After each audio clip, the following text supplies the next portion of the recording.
Drugs are increasingly important, it seems, to modern society's function. And I use that in a broad swath. You know, people getting Botox, testosterone, and of course the normal smoking weed, drinking, taking nootropics, trying to make yourself more than you are, give yourself a different feeling, help you do something better.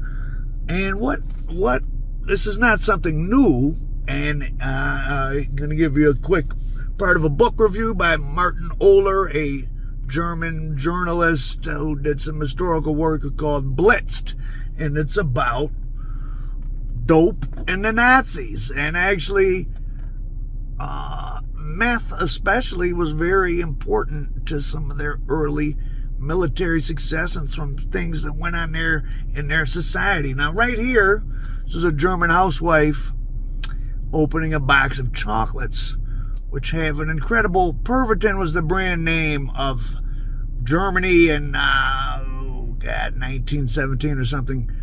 Made the... I think Japan might have made some amphetamines earlier, but Germany made like the first pure, like, crystal meth in the early 20s. So this housewife opening this box of chocolates, Hildebrandt, I think. So this is the housewife. Presumably her husband left her box of chocolates to be, you know, hey, I know you got to do the housework, baby, but here's a little treat for you. So the Pervitin pills that were being sold and later distributed to the military, we'll get into, were about 3 milligrams each. Each chocolate in this box of chocolate had 14 milligrams of Pervitin. And this was a normal consumer good in 1920s Berlin, at least. Probably a big difference in drug usage nowadays.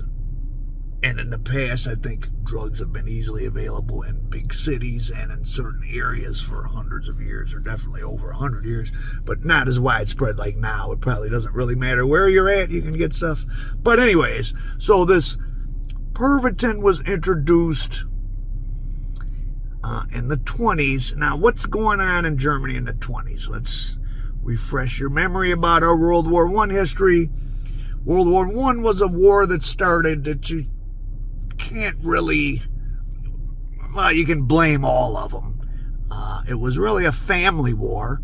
I think that the heads of almost every belligerent country in World War I were the children, grandchildren, great niece or nephew of Queen Victoria of England. Did you know that? Including the people running Germany, Russia, which would become the Soviet Union during the course of the war, Austro-Hungarian Empire, England, France, maybe not France. France might have been the only one that was not.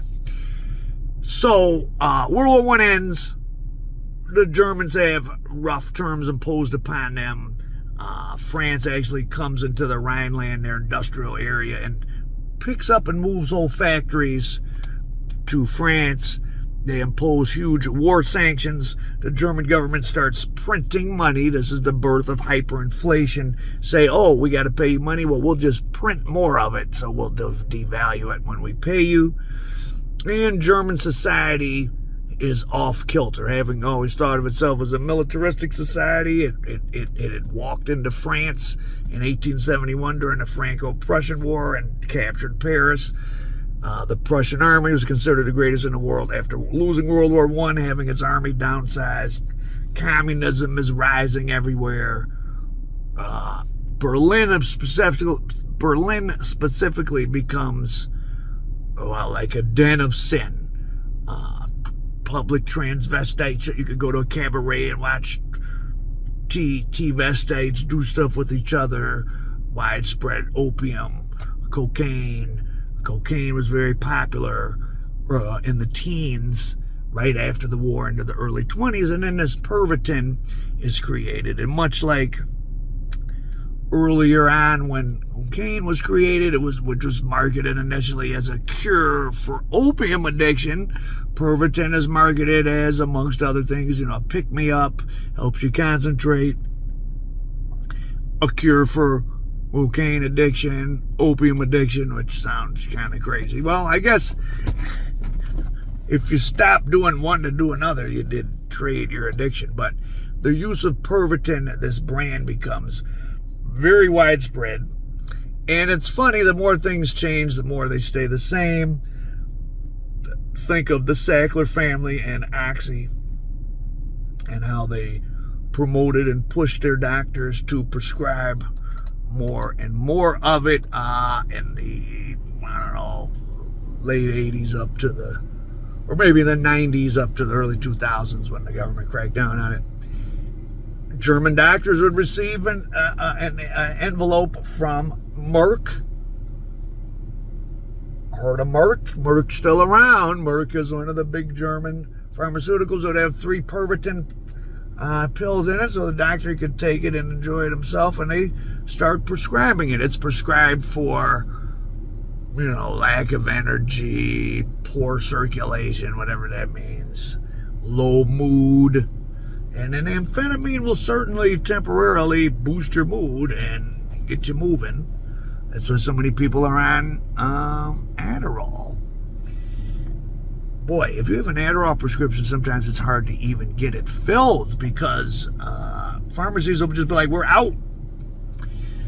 So this Pervitin becomes very popular in German society. What's going on in Germany at this time? Again, it's very permissive and people want to get high. But then also what's going on, the economy's bad.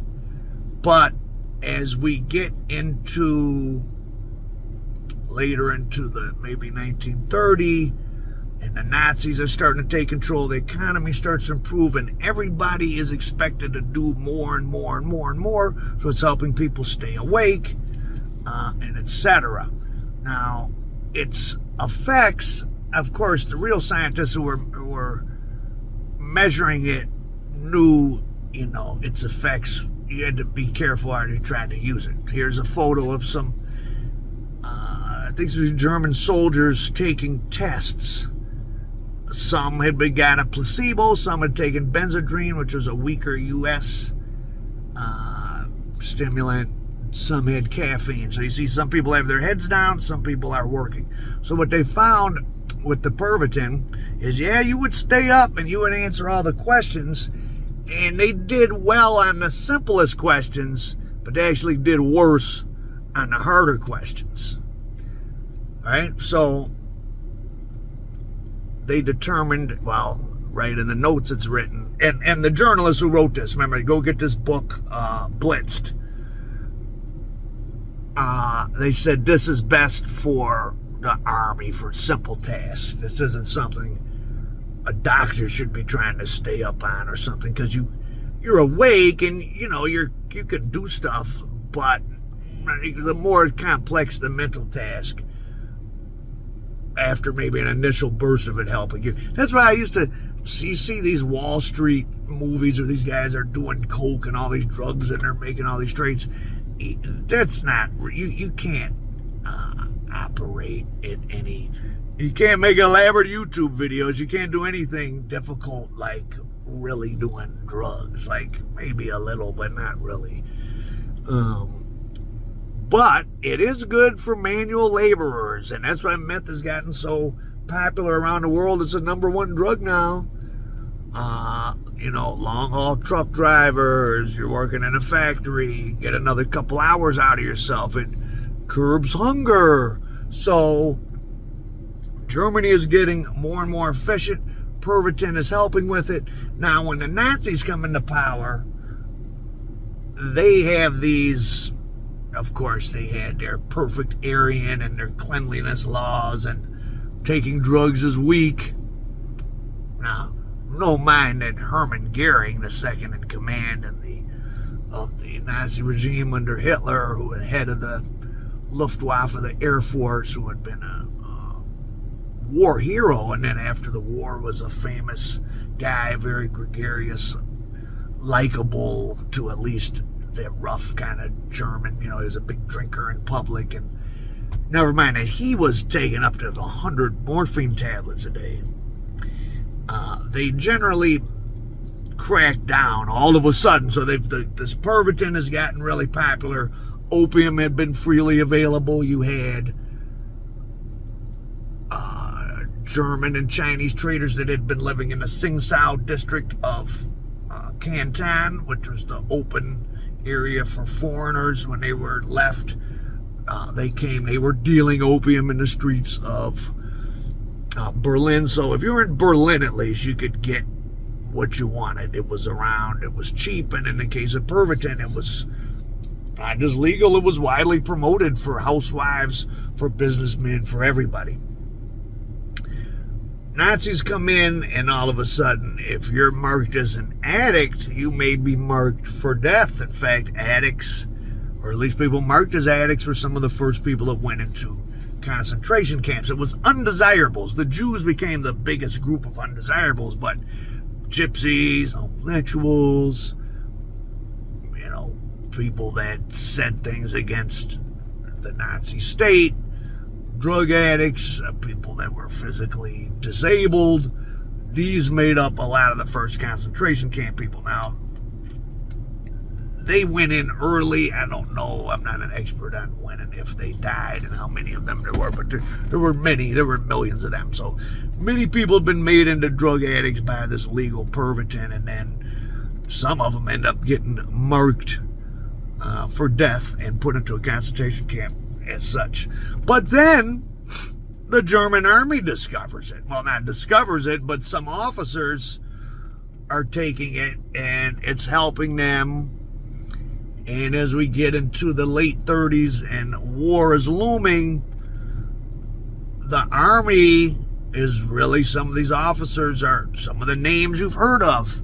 Great Panzer tactician and General Heinz Guderian. He's doing it.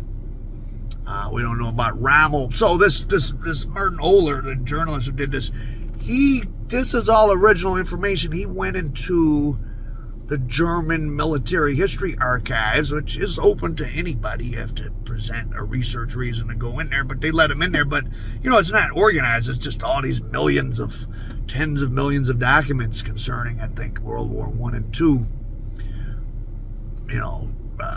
Correspondence between officers, files of dead soldiers, many things, battle plans. So he spent a lot of time, he was looking for drug stuff, but he's picking all this out from letters home that officers are writing. He found one pilot he's constantly writing home to his parents. Hey, this is what's going on. Send me more Pervitin. Send me more Pervitin. But it's being sold on the shelf, so no one thinks too much of it. Well, they think something of it. They think it's a wonder drug, I should say. They don't think of it as bad. So the war starts. So Germany goes into Poland in 1939, which would have been easy anyway. But then they have to attack France. Now, you have to remember, they had just had a stalemate war with France in 1914. And there's a mythology amongst World War II buffs that Germany had the ultimate military and the best weapons and the best trained troops. Well, no, it had developed one of the bigger armies, even though it wasn't supposed to, by 1940. And certainly German culture, the Prussian military tradition was strong. So it had a good army, and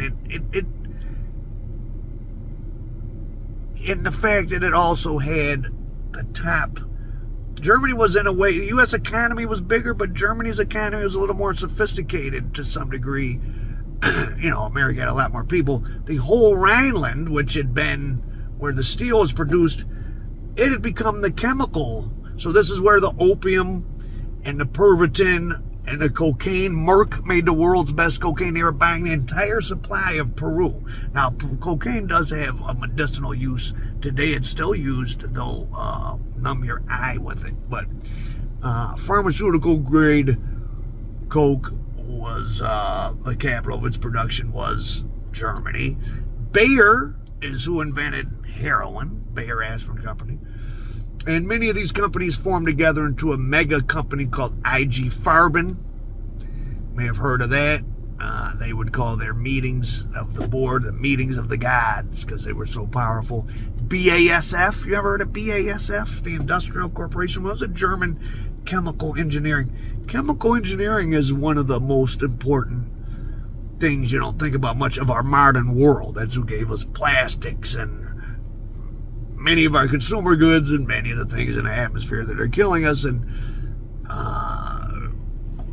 certain chemicals created our response. Like I'm sitting in a car, like there may be some chemical that has to go into rubber that determines whether it's going to set in a way that is going to be your dashboard versus a tire or something. I don't know. There's so many industrial chemicals being used that are so important. And a lot of these, at least the early ones, are coming out of Germany. And so so they get Poland, and now they're going to go into France. And German military, again, is built up pretty good. It's good, but it's somewhat of a paper tiger in the sense of they don't actually have the reserves of equipment and people to fight any type of long war. They kind of need to knock out France quick. So the famous Blitzkrieg plan is developed. Now, there was always a problem between Hitler and his generals. Hitler thought of himself as conquering Europe and it not being his generals. So the Germans go in, and they're making just amazing time. They're almost violating the expected patterns of war. They're driving. Hans Guderian is driving his tanks just straight towards the sea. They're not stopping. I think one large army of Germans, they supposedly didn't go to sleep for 17 days. Now, I think even on a Pervitin meth bender, your body's gonna turn on. I'm sure they were taking cat naps, so to speak, but they never stopped for like a 8-10 hour. Hey, we're gonna sleep for 8 hours and clean our equipment and eat twice. They never did that. They were just going for 17 days. Here's a picture of them sleeping afterwards. So the Allies couldn't understand what the hell the Germans did. A maneuver through the Ardennes forest with tanks, which is very rough terrain, where they're able to push through really fast. So a lot of the myth of this German military superiority, they were hyped up on meth. Now, of course, that's not going to work forever, but they didn't need it to. It got them around the French lines. And by the time they collapsed from tiredness, they had already captured what they needed to capture. Now, for those of you history buffs who, the 5 blunders that Hitler did that cost Germany World War II. I don't know why you would want the Nazis to have won, but Dunkirk, of course, was the first one where they allowed 380,000 French and British troops to be rescued from Dunkirk. Well, a lot of that, Hitler had the military stop. They were doing too well. He didn't want the balance of sort of internal political power that his generals that ran the campaign into Germany with the help of Pervitin meth, or into France, being too glorified. So he stopped them, like at the edge of Dunkirk. So the British are ferrying off their troops into some of the French. And here comes dope fiend Hermann Goering. He would get high on morphine. He would dress up in kabuki. He would put makeup on, wear big gaudy jewelry. Man, he was looting Europe. Well, once France got taken, a hobby. He would get high on morphine, hop in the car, and go to museums and steal stuff. Go to Jewish homes, steal jewelry. So he's dressed in jewelry. He's kind of living like a Roman king, emperor, whatever you want to call it. Barbarian emperor, really. High on morph. He convinces Hitler, well, let me use the Luftwaffe to destroy, to bomb the ships as they're bringing the troops off and finish them off. But the Luftwaffe's not, they were good, but again, there was no real mega, the German army, the German military forces weren't per se that much amazingly better. They were good, and they had the power of striking first, and they had developed some new weapons, but like their Messerschmitt planes were not as good as the British Spitfires. and he couldn't stop the 380,000 troops. If they had captured those 380,000 British and French, a much different situation would have been. They would have been able to put a lot more pressure on Britain all along. Then Operation Sea Lion, the attempted invasion of Britain, where again Goering could never get his Luftwaffe to get control of the skies, and that failed away. But now they've gotten France through the use of Pervitin. Well, it's helped them tremendously, which is pretty fascinating. This is almost 100 years ago, and now our soldiers, and this is talked about. I mean, and they get stimulants, like all of them, but especially special forces, but all of them. They get a pack, they got a painkiller in case they get hurt. They got stimulants, which, hey, you're stuck out somewhere, you might not want to go to sleep, you might get killed, you may need it. So drugs are very useful for anyone that's broken something, and for that one day you were getting that morphine dump, or you got that one bottle of Percocet, you needed it. I mean, and most people don't become addicts. Most people don't really like the feeling of hard drugs. If you do, something that's, you watch these shows with these sad, lifelong hardcore drug addicts, and they'll say things like, oh, the first time I shot up, first time I ordered meth, the first time I smoked crack, I thought, oh, this is it. This is the first time I've ever felt normal or good. I knew this is what life was all about. Well, most people don't have that experience. A lot of people don't even like alcohol. But when you're in a setting like Germany of the 20s, and then in the military setting where this is being given to you by the medical staff as something useful, the culture of taking it becomes, hundreds, and Oler was able to, the author was able to document hundreds of millions of tablets being given out to the military. So it was really, really, really being used very heavily. Eventually, it started to cause people problems. Its use was starting to decline. I haven't gotten to that part of the book, but what I do want to get into is Hitler himself. So Hitler, first of all, this is important to know, Hitler was a physical monster, and I don't mean because of what he did. It's a behavioral monster. Hitler, what do we know about Hitler's private life? Well, he was a soldier in World War I, where he got some little medal, like, he was a good soldier. I think he rode a bike that took messages from the front back to the officers, which was dangerous. He was mustard gassed, which was horrible, and he had to lay in the hospital. He was made fun of for his small genitalia by his fellow soldiers. And about a year or 2 or 3 or so ago, there was actually a new piece of important information about Hitler came out. They found in 1923, he was called the Munich Beer Hall Putsch. Putsch is like a German word for, like, I don't know, overthrow or something, where he thought the Nazi party was strong enough at that point to take over, to sort of force the government to topple. And then he had himself declared prime minister, but it didn't work. He was put in prison, but there was a lot of sympathy for him. He didn't do that much time. It's where he wrote the book Mein Kampf that a lot of you white supremacists like to read. My struggle is what Mein Kampf means.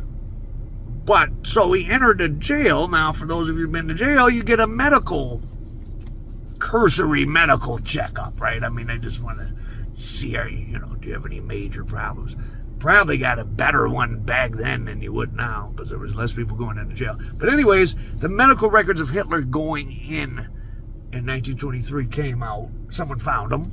Because remember, these are just, it's not like it's on the internet. There's billions of pieces of paper of records of the events of the last.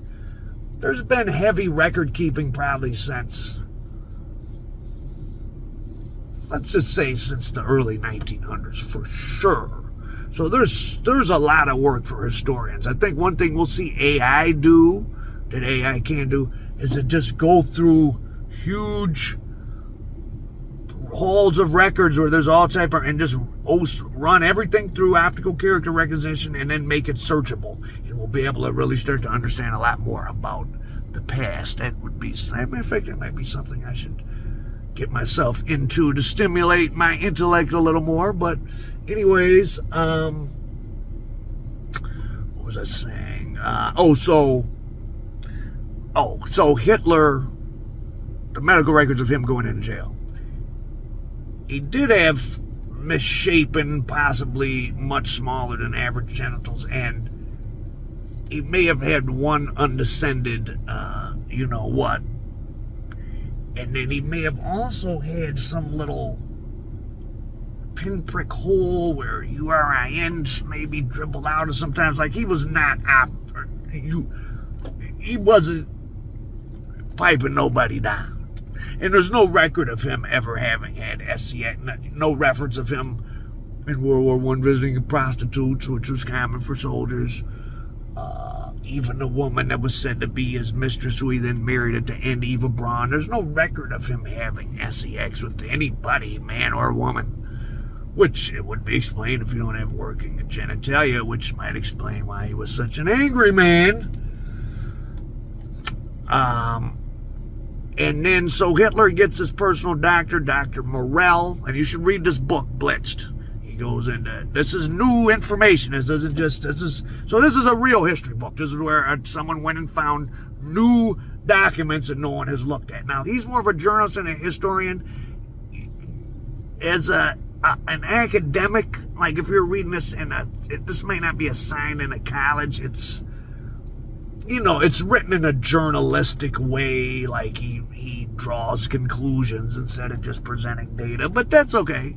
Still makes it interesting and definitely worth reading. And in fact, that makes it more interesting to the general reader than just a dry history book. But this Dr. Morell first starts hitting up, you know, Hitler again. Hitler has the need to, when you're doing a lot of stuff, you don't sleep as the enemy. How long can I stay awake and alert and functionable? As has been documented, JFK was getting amphetamine shots in the White House. Many world leaders, I'm sure they do. Now, who knows what Donald Trump might be getting hit with stuff? Why wouldn't you? I mean, all the professional athletes are on all kind of shit. Just so you know, like LeBron James being in the shape he is at 39 ain't just genetics. Just like when Mark McGwire and Barry Bonds started hitting, they got bigger and stronger at the age of 37 and hit more home runs than they had ever had when they were in their 40s. Well, that's not how the human body works. Shout out to Al Prophet's biceps.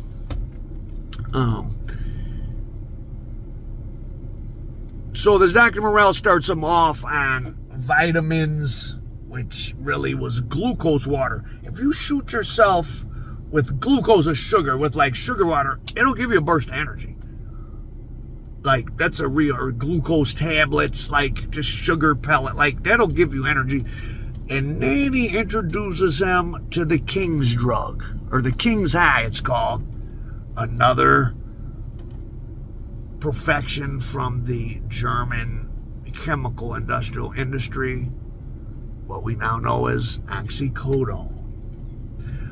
So he starts giving him injections of oxycodone, possibly mixed sometimes with cocaine and Pervitin. So he's getting a speedball, and this is when Hitler is at his peak, probably. This is after France. This is probably, oh no, you know when it starts? It starts on 41, they're going to invade Russia. And Hitler's health is kind of, because Hitler was weird, he would only eat vegetables, but, well, he claimed to be a vegetarian, but he really wouldn't eat many he was jokingly what was known as a cake vegetarian. So he wouldn't eat meat, but it wasn't so much that he was eating vegetables, he was eating a lot of cake and sweets, which ain't gonna be too good for you, obviously. So he was always bloated and gassy and having problems and headaches. So he's always getting these shots from Morell. Morell has now worked him up. So he asked for, I think, a special shot as he's planning the invasion of Russia or Soviet Union. And now he's introduced to the king's high oxy, probably a little Pervitin in it. And he's all like, oh, what is this new mix of vitamins? And he's off to the races. Now, he stays on that concoction. Now, also, Morell starts putting maybe mercury, which might have causes Hitler's tremor, his Parkinson's that you see at the end of his life. Who knows? But the oxy and the Pervitin were going on for a while, sort of at the peak of Hitler's power at 40, 41, 42. But once as you get into 43, boom, 44, D-Day,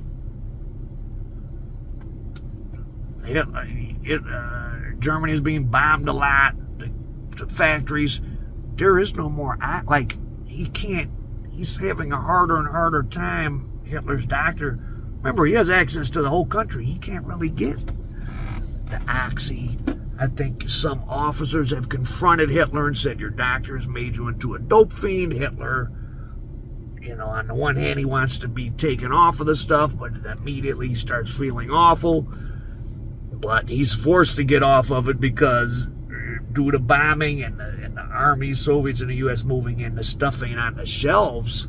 So he's been used to being shot up with oxy and possibly Pervitin and cocaine sometimes.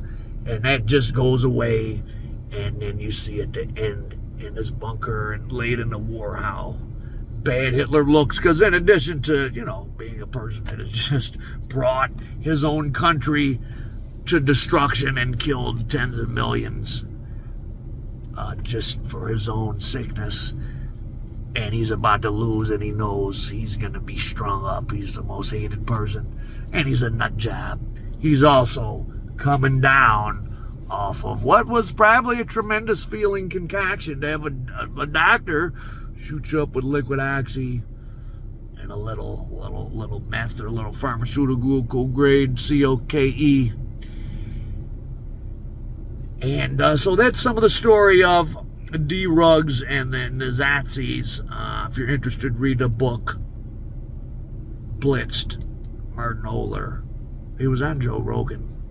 But I think this is a very important thing to think about. You had the most technologically sophisticated country in the world at the time, second biggest economy, Germany, that got taken over by deeply, and this isn't a reference to Trump is not like Hitler. I don't like Trump at all, but they're not just like the Nazis were something else. This country was taken over by crazed people. Like Trump and them are just probably, Trump's just greedy and is like using his power to enrich himself and his family, which is bad, but kind of standard. Hitler and them were into destruction and death and murder for its own sake. And you throw hard drugs in the mix, it can get real dark and it can get dark at noon, which it did. That's the title of a book, Darkness at Noon. You should read that. Also, Midnight is a book you should read. These are two good European political novels. One about the Holocaust, one about political prisoners in Russia. Two classics written at the time, if you want to get a better sense of that time. Midnight and Darkness at Noon by Kostler is the author of Darkness at Noon, and Eli Wiesel, I'm pretty sure, wrote Midnight. Midnight is a harrowing. Midnight is a disturbing book. It's about his experience in a Holocaust camp, which he survived. At your own risk, read it. But definitely you should try to read Darkness at Noon, at least. But so Hitler, in addition to falling apart for all those other reasons, he's a bad junkie. The drugs just went away. He wasn't weaned off anything. So he got his hell on earth at the end, I'm sure. And but yeah, that's your book, partial book review I only read about a third of it, but I knew, a lot of this stuff. But he's done, not all of it, because he's done a bunch of new, I knew the general story, and I, of course, know all the events of World War II, but I didn't know that there's documentation of the hundreds of millions of pills given, especially for the French and Russian invasions, and that how the French, the Russians, the Allies were constantly calculating of how are these German armies moving so fast? And that's part of the reputation where they got for being so great, was they were hyped up on METHOD man. So go check out Blitzed, Al Prophet, American Dope.